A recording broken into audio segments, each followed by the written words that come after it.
Hi കൂട്ടുകാരെ, പുതിയൊരു വീഡിയോയിലേക്ക് എല്ലാവർക്കും സ്വാഗതം. അങ്ങനെ ദയ റൂമിലോട്ട് കൊണ്ടുപോയിരിക്കുകയാണ് കേട്ടോ മഞ്ചാടിയെ. എന്നിട്ട് തൻ്റെ ആ മനസ്സിലുള്ള ആ ഒരു കാര്യങ്ങൾ പറയാൻ ഒരുങ്ങണം കേട്ടോ. നീ എന്തിനാ അങ്ങോട്ടേക്ക് വന്നത്? ഇവിടെ അമ്പിളി ചേച്ചി ഇല്ലേ? അമ്പിളി ചേച്ചിയുടെ സ്വഭാവമൊക്കെ മഹാമോശമാണ്. അവരുടെ ഒപ്പം നിൽക്കാൻ കഴിയില്ല. നീ അനുപമയുടെ അടുത്തോട്ട് പോകായിരുന്നില്ല എന്നുള്ള സത്യങ്ങളൊക്കെ ദയ പറയുന്നത് ചീരു കേൾക്കുന്നു കേട്ടോ. അപ്പോൾ ചീരു പറയണേ, ദയ അവളൊന്ന് റെസ്റ്റ് എടുത്തോട്ടെ, നീ ഈ റൂമിൽ നിന്ന് പുറത്തോട്ട് വാ എന്ന് പറയാൻ കേട്ടോ. അങ്ങനെ ചീരുവിന് കാര്യങ്ങളൊക്കെ മനസ്സിലായിരിക്കുന്നു. ഇതേ സമയം സച്ചിയാണ് കാണിക്കുന്നത്. കോടതിയിൽ നിന്ന് വരുന്ന സച്ചിയുടെ അടുത്തോട്ട് വന്നിട്ട് സാവിത്രി ചോദിക്കുക, എന്തായി? എൻ്റെ മോന് ജാമ്യം കിട്ടിയോ? നിൻ്റെ മോൻ ചെയ്ത തെറ്റിന് അവന് ശിക്ഷ കിട്ടാതിരിക്കില്ലല്ലോ. എവിടുന്ന് ജാമ്യം കിട്ടാൻ? ഇനി എൻ്റെ പേടിയൊന്നുമല്ല. നിൻ്റെ മകൻ ആ പയ്യനെ എന്തെങ്കിലും ചെയ്തിട്ടുണ്ടോ, കൊന്നിട്ടുണ്ടോ എന്നൊക്കെയുള്ള സത്യങ്ങൾ പുറത്തോട്ട് വന്നു കഴിഞ്ഞാൽ തീർച്ചയായും പിന്നെ അവനെ പുറത്തിറക്കാൻ പോലും പറ്റില്ല എന്നുള്ള സത്യങ്ങളൊക്കെ ഇങ്ങനെ വെളിപ്പെടുത്താനായിട്ടാണ്. അങ്ങനെ ഇതൊക്കെ കേൾക്കുമ്പോൾ സാവിത്രി പൊട്ടിക്കരയാണ്. സാവിത്രി പറയണേ, എൻ്റെ മകനെ ഒരിക്കലും ഞാൻ അങ്ങോട്ടേക്ക് വിട്ടിരുന്നില്ല. മാഷിന് കാരണം മാത്രമാണ് ഞാൻ വിട്ടത്. മാഷും കൂടി ഇതിൽ പങ്കാളിയല്ലേ. എൻ്റെ മകൻ മാത്രമല്ലല്ലോ തെറ്റ് ചെയ്തിരുന്നത്. ഇതിന് കാരണക്കാരി മഞ്ചാടി തന്നെയാണ്. അവൾ എൻ്റെ മകനെ ചതിക്കുകയല്ലേ ചെയ്ത്. അവളുടെ വിവാഹം ഉറപ്പിച്ചിട്ട് അവൾ എൻ്റെ മകനെ വേണ്ടെന്ന് വെക്കുമ്പോൾ ഏതൊരാണിനും ഉണ്ടാകുന്ന ആ ഒരു കോപമാണ്. എന്നിട്ട് ഇപ്പോൾ എന്താ നിൻ്റെ മകന് കിട്ടിയ പ്രതിഫലം? എന്താണെങ്കിലും എൻ്റെ മകനെ ഇങ്ങനെ ആക്കിയത് ആ പെണ്ണ് കാരനാണ്. ആ മഞ്ചാടി ഒറ്റ വ്യക്തിയാണ് എന്നൊക്കെ ഇങ്ങനെ സാവിത്രി പറയുന്നുണ്ട് കേട്ടോ. ആ വാക്കുകളൊക്കെ കേട്ടിട്ട് സച്ചി പറയണേ, ഞാൻ മാഷിനെ ആലോചിച്ച് മാത്രമാണ് എൻ്റെ മകനെ ഇതിന് വിട്ടുകൊടുത്തത്. എല്ലാ വെച്ചെങ്കിലും വിട്ടുകൊടുക്കില്ല. എന്തായാലും ഈശ്വരനെ രക്ഷിക്കട്ടെ. അവനിനി ഒന്നും അവനെ ചെയ്തിട്ടില്ല എങ്കിൽ തീർച്ചയായും ഈ പ്രശ്നത്തിന് ഒരു പരിഹാരം ഉണ്ടാവും എന്നൊക്കെ ഇങ്ങനെ പറഞ്ഞ് സമാധാനിപ്പിക്കാനായിട്ടോ. അങ്ങനെ ഈ വാക്കുകൾ കേൾക്കുമ്പോൾ വലിയ ആശ്വാസത്തോടു കൂടി സാവിത്രി ഇരിക്കുന്നു. പിന്നീടാണെങ്കിലും സുശീലയാണ് കാണിക്കുന്നത്. ഇന്ദ്രനെയാണ് കാണിക്കുന്നത്. പണം ഉണ്ടാക്കാൻ എന്ത് ചെയ്യും? അനുഭവം പറഞ്ഞതുപോലെ ചെക്ക് കൊടുത്തിട്ട് കാര്യമില്ലല്ലോ. ബാങ്കിൽ പൈസ ഉണ്ടെങ്കിലല്ലേ ചെക്ക് എടുക്കാൻ പറ്റുള്ളൂ. അങ്ങനെ ഈ പണത്തിന് എന്ത് ചെയ്യും എന്നുള്ള ആ നെട്ടോട്ടോടുമ്പോഴാണ് അങ്ങോട്ടേക്ക് സത്യനും അതുപോലെ ശ്യാമും വരുന്നേട്ടാ. എന്താ ഇന്ദ്രേട്ടാ? അല്ല, അനുപമ വിളിച്ചിരുന്നു നാളേക്ക് അവൾക്ക് പണം വേണമെന്ന് പറഞ്ഞിട്ട്. അതിനിപ്പോൾ എന്ത് ചെയ്യും? അതിനെന്തായിട്ടാ? എൻ്റെ പ്രതിഭയുടെ സ്വർണ്ണം ഉണ്ടല്ലോ, അതെടുത്ത് പണയം വെക്കണം. എന്നിട്ട് ആ പൈസ അങ്ങ് കൊടുക്കണം. ബാക്കിയുള്ളതൊക്കെ നമ്മൾ പണ്ട് പറഞ്ഞത് വെച്ചതുപോലെ തന്നെ എന്നൊക്കെയുള്ള വാക്കുകൾ പറയാനായിട്ടോ. അപ്പോൾ ഈ വാക്കുകളൊക്കെ സുശീല ഒളിഞ്ഞു നിന്ന് കേൾക്കുകയാണ്. അങ്ങനെ ഈ പണം അനുപമക്ക് കൊടുത്തു കഴിഞ്ഞാൽ തീർച്ചയായും ഈ പ്രശ്നത്തിനൊരു പരിഹാരമാവുകയും കട എൻ്റെ പേരിലാവുകയൊക്കെ ചെയ്യും. അത് എന്നൊക്കെ ഇങ്ങനെ പറയുമ്പോൾ സത്യം പറയണേ, പേടിക്കാനില്ല, ഞാൻ നാളെ തന്നെ പ്രതിഭയോട് ചെന്ന് കാര്യങ്ങളൊക്കെ പറഞ്ഞോളാം എന്ന് പറയണ്ട. അപ്പോൾ ഈ വാക്കുകളൊക്കെ കേൾക്കുമ്പോൾ ഇന്ദ്രൻ്റെ ഒരുപാട് സമാധാനമാവാനായിട്ട്. എന്നാലും സുശീല കുതന്ത്രങ്ങൾ മെനിയാൻ ഇനി പുറത്തോട്ട് ഇറങ്ങാനായിട്ടോ. എന്നാൽ ഈ സമയം ഇപ്പുറത്താണെങ്കിലോ ഇങ്ങനെ മഞ്ചാടിയാണ് കാണിക്കുന്നത്. മഞ്ചാടി ബാൽക്കണിയിൽ ഇങ്ങനെ വന്നിരിക്കുകയാണ്. ആ സമയം അങ്ങോട്ടേക്ക് വരികയാണ്. എന്താ മഞ്ചാടി, നീ എന്നിൽ നിന്ന് ഒഴിഞ്ഞു മാറുകയാണോ?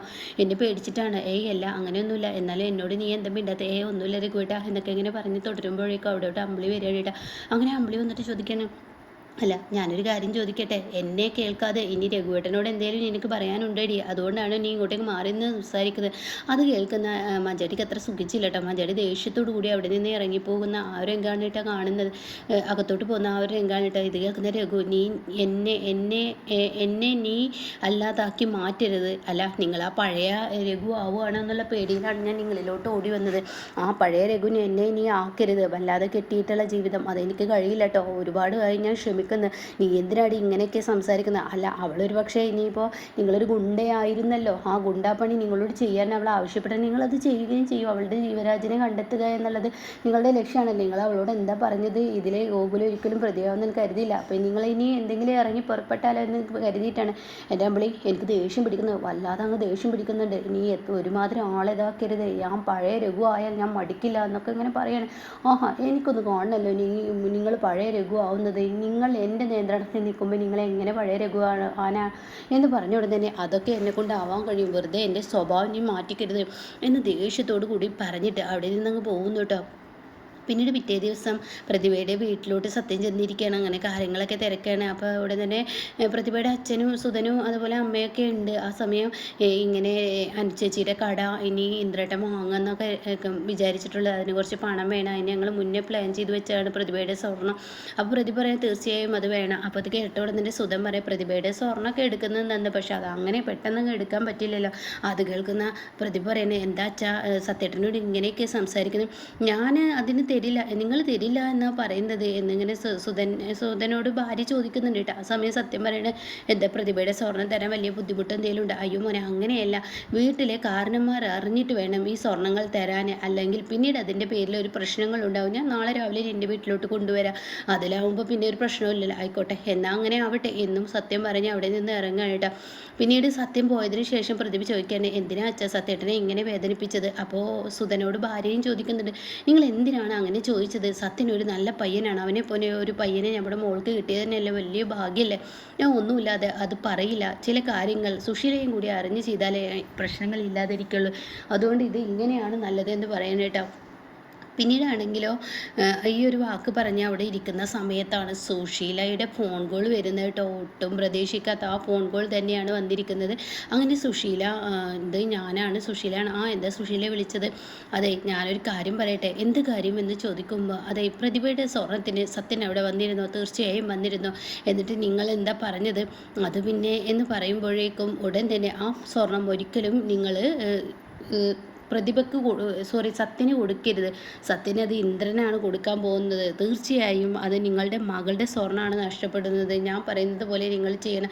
എന്താ പ്രതിഭ ഞാൻ ചെയ്യേണ്ടത് എന്ന് സുധൻ ചോദിക്കാൻ കേട്ടോ. അപ്പോൾ ഒരു ഭീഷണി പോലെ മകളുടെ ആ ഒരു കാര്യവും എടുത്തിടുന്നുണ്ട് കേട്ടോ. അതുകൊണ്ട് തൻ്റെ മകളുടെ ജീവിതത്തിൻ്റെ സേഫ് ആലോചിച്ച് സുശീലയോട്, ആയിക്കോട്ടെ, ഞാൻ അവിടെ കൊണ്ടുവന്ന് തരാമെന്ന് പറയാം കേട്ടോ. ഇനിയൊക്കെ കാര്യങ്ങൾ കൈവിട്ടു പോകുന്ന ആ രംഗങ്ങളിലോട്ടാണ് കേട്ടോ ഇനി കഥ വരുന്നത്. ഇനി സുശീല വിചാരിച്ചത് തന്നെ എപ്പോഴും നടക്കുമെന്നുള്ള സുശീലയുടെ ആ തോന്നലും, അതുപോലെ തന്നെ ദയ എന്ന മകളെ കൊണ്ട് ഇനി അനന്തമാഷ് അനുഭവിക്കാനിരിക്കുന്നേ ഉള്ളൂ കേട്ടോ. ദയ ആരും അറിയാതെ മഞ്ചാടിയോട് ഈ സത്യങ്ങളെല്ലാം വെളിപ്പെടുത്തുന്നുണ്ട്. മഞ്ചാടിയോട് കാര്യങ്ങളൊക്കെ തുറന്ന് പറയും.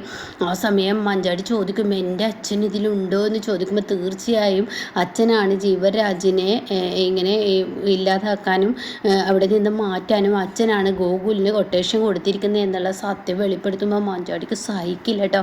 അങ്ങനെ ജീവരാജിന് വേണ്ടിയിട്ട് സ്വന്തം അച്ഛൻ്റെ നേർക്ക് വിരൽ ചൂടുന്ന മഞ്ചാടിയാണ് ഇനി കാണാൻ ഇരിക്കുന്നത്.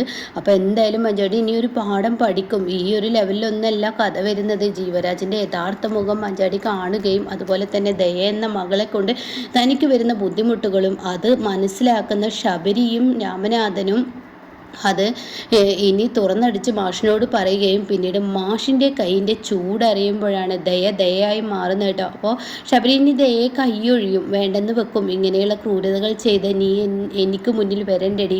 ഒരു അച്ഛനും മകളും തമ്മിലുള്ള ബന്ധം മനസ്സിലാക്കാതെ നീ ഇങ്ങനെ നിനക്ക് നിൻ്റെ സ്വാർത്ഥ താല്പര്യത്തിന് വേണ്ടി ആ സുശീലയും നീയും തമ്മിൽ എന്താടി വ്യത്യാസം എന്നൊക്കെ ചോദിക്കുന്നുണ്ട് കേട്ടോ. അപ്പോൾ ആ ഒരു സീനൊക്കെ ഇനി നമുക്ക് മുന്നിൽ വരാനിരിക്കുന്നുണ്ട്. അപ്പോൾ എന്തായാലും ദയയുടെ കാര്യത്തിലൊരു തീരുമാനമാണ്. ദയ അഹങ്കാരിയായ ദയയ്ക്ക് ഒരിക്കലും പ്രതീക്ഷിക്കാത്ത തിരിച്ചടി, പുതിയ മുഖം ശബരിയുടെ കാണേണ്ടി വരികയാണ്. ഇത്രയും നാളും കാണാത്ത ഒരു ഭർത്താവ് എങ്ങനെയെന്നും എപ്പോഴും കൊഞ്ചിക്കൊഴിഞ്ഞ് തന്നോട് സംസാരിക്കുന്ന ഒരു പാവം ശബരി എന്ന് പറയുന്ന ദയക്ക് ശബരിയുടെ കയ്യിൻ്റെ ചൂടറിഞ്ഞ് നിലക്കോ നിർത്തുന്ന ആ കിടുക്കൻ സീനൊക്കെയാണ് കേട്ടോ. മാഷ് പോലും കൈ കഴിയുമ്പോൾ ദയക്ക് എവിടെയും പോകാൻ സ്ഥലം ഉണ്ടാവില്ല. അതുകൊണ്ട് തന്നെ ഇനി ദയായി മാറും കേട്ടോ. അപ്പോഴേക്കും ഇവിടെ വേറെ പൊട്ടലും ചീറ്റലൊക്കെ ഉണ്ടാവാൻ പോകുന്നുണ്ട്.